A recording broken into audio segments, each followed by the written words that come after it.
I feel like sometimes it's so difficult to see past our current circumstances because we're so caught up on like where we could be in the next 10 years. We don't see what the actions we could take tomorrow that can make our lives better. And I think sometimes we get so caught up in what perfection looks like, we don't see the good in front of us. So before we get started, please like the video. So my story starts off in 2015. I'm about 26 years old and I had to move back in with my parents. And if that wasn't demeaning enough, I had no job and no real prospects. I didn't really know what I was gonna do with my life, and I was kind of reeling, honestly. And so I had to do like a self-evaluation and figure out like, this is not where I wanna be. I feel like a scumbag, I feel like a dirtbag, I feel like a dusty. I'm not accomplishing anything. So what I need to do is I need to start somewhere. So my father, he had a janitorial business, and I decided, you know what, I'm gonna give that a shot. I've always heard about, immigrant families coming together and working on a business and building it, and like what's better than family. But then as time went on, I was kind of seeing that like following someone else's vision and kind of entrusting everything in them isn't the right way that I wanted to live my life. Because when I said I was making $300 a month, I'm dead ass serious. I was making 150 bucks every 2 weeks. Now, that might sound really terrible, but it wasn't as bad because I wasn't paying rent, I wasn't paying utilities, so I was literally like a grown-ass teenager. I'm talking about, be home at this time and all that bullshit.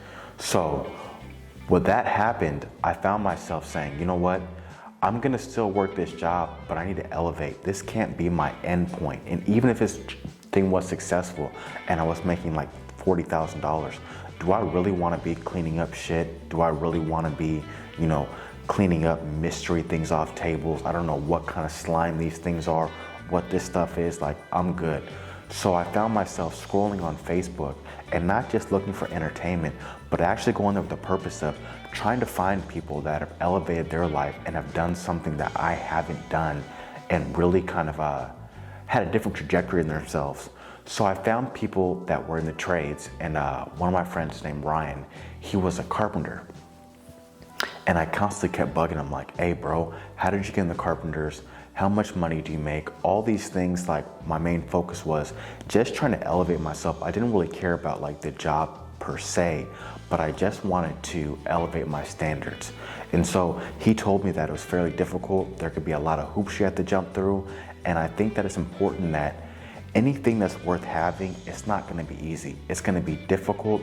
They're gonna put some artificial strains in there just because they wanna see you if you're gonna fail or not. If you're gonna take the first opportunity to quit, then obviously you shouldn't be in the trades regardless, because once you get there, people are gonna depend on you. And if you're a union carpenter like I am, like that means something. You know what I'm saying? Like when you go to work and you have that union badge, that means that you work harder than people that are non-union. That means that you're giving your best effort. And that's not always the case, but that's what we strive for.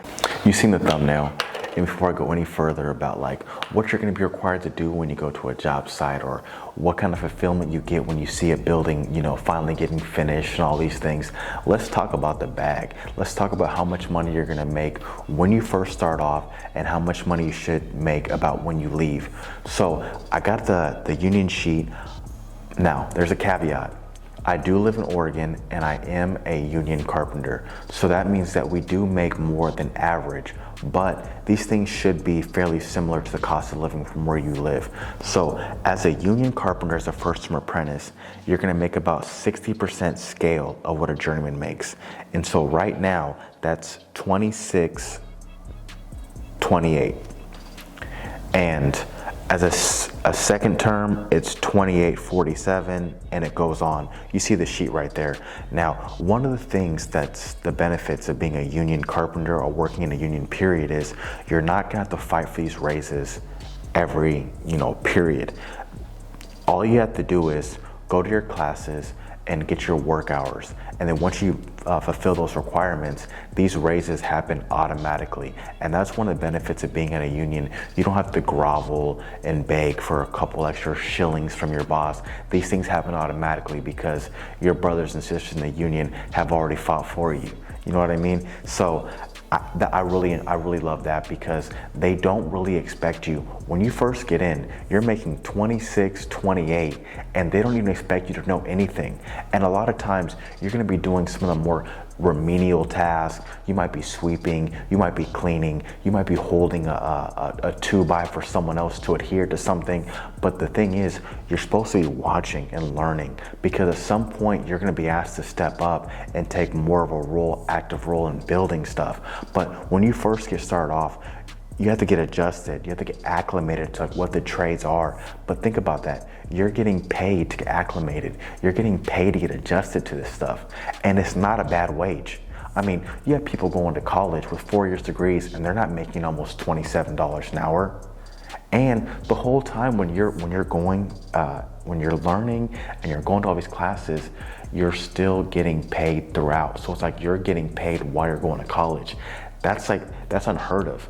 And that's why I really advocate for the trades, because not only are you getting educated, but when you leave, you're leaving debt free.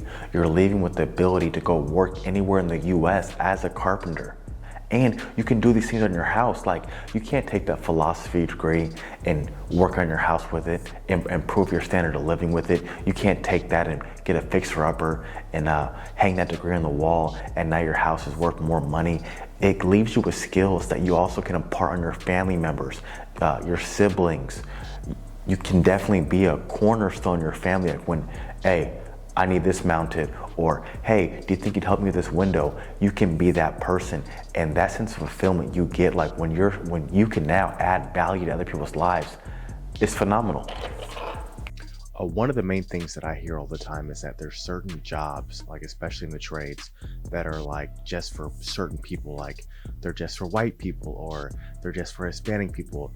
And I know a lot of people are scared to be that first person to do something foreign, but I know a lot of people that have family members that have never been out of the country and they're willing to do that. I know a lot of people who are willing to wear expensive clothing that their parents never wore.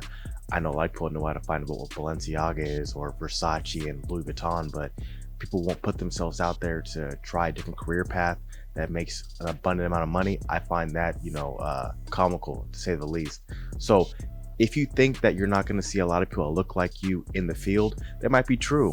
But at the same time, like, what kind of results are they getting opposed to what kind of results are you getting? Are you going to be kind of parsing yourself off to a certain portion of a career choice or the career field just because you may see people that look like you more often? Or are you willing to do something that other people aren't, so that you can get a result that other people can't? And I think that's what's important. I've been on a whole bunch of job fields where I'm the only person that's black, and honestly, after I kind of got over that victim mentality and everybody's looking at me a certain way, and I just did my job, put my head down just like everybody else, life has gotten so much easier. So I think it's important that you don't focus on being the first person to do something as a negative thing. Look as a positive thing. You're a trailblazer, you're a pioneer in your family. I think that's important, and I think that's what needs to be advocated for, because we're not hearing that enough. I knew that one of the main things I was going to struggle with when it came to joining the trades, joining the skilled labor force, was I had never worked with my hands before, and I didn't have any family members who had before either. But I realized that if I wanted an outcome that I had never seen in my life, I had to do things that people in my family had never done before. So I really had to put myself out there and step out on a ledge and just jump and just realize that I may not know all the jargon, I may not know all the tools, but what I can come is with an attitude of determination and my body. You may know the jargon better than me, you may know the tools better than me, but I convinced myself that no one was gonna out-hustle me. I was gonna bust my ass and I was gonna work, because I wanted to provide a lifestyle for myself that I could afford to have a kid. Because the one thing I didn't want to do was be a 30-year-old man making $20,000 and trying to raise a child. And I realized that if I wanted to give my kid a lifestyle that I didn't have, that I was going to have to work hard, and I was cool with that. So one of the benefits of being in a union is they're gonna train you. They're gonna boost you up. You know what I mean? They're really gonna take you under their wings and make sure you're prepared for the job site. When you first get in there, they're not gonna assume that you know everything. That's why there's different levels. There's the first term all the way through 8th term, and there's journeyman.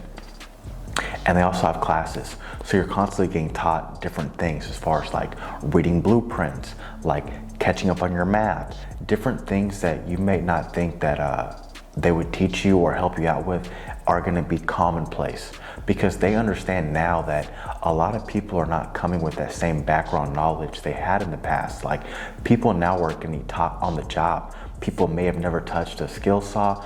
People may never touch a screwdriver before, and a lot more women are in the workforce now than ever before in the trades.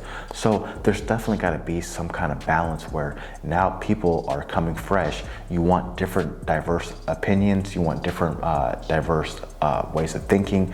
You're going to have to help people along when they first get in there, and the union definitely does that.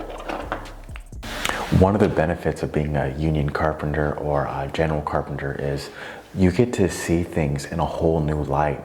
Like when you see a building and you ask yourself, like, how did they do that? Well, you actually know because you've been a part of that. And a lot of these things, like when you see it, it looks so intricate, but really when it comes down to it, it's one step, and then it's the next step, and it's the next step, and it's the next step. And all these things culminate into this huge entire structure, but it all happens in succession. So you get to see like the rebar getting laid down and the post tension cable and each floor. And you see these things, you say, okay, I get it now. And as you go up from one floor to the next, to the next, to the next, you get more accustomed, things become easier. So one of the things that, I think a lot of people get frightened with, like, well, what if I don't know what I'm doing? The thing is, if you keep your eyes open and you're attentive and you listen, these things will get easier, and you're gonna constantly be challenged, because even if you know one system, even if you know one part of the job, like you may work in Intel and clean room and you may be superb at that, but at some point you may move and you might have to learn a whole entire new skill set.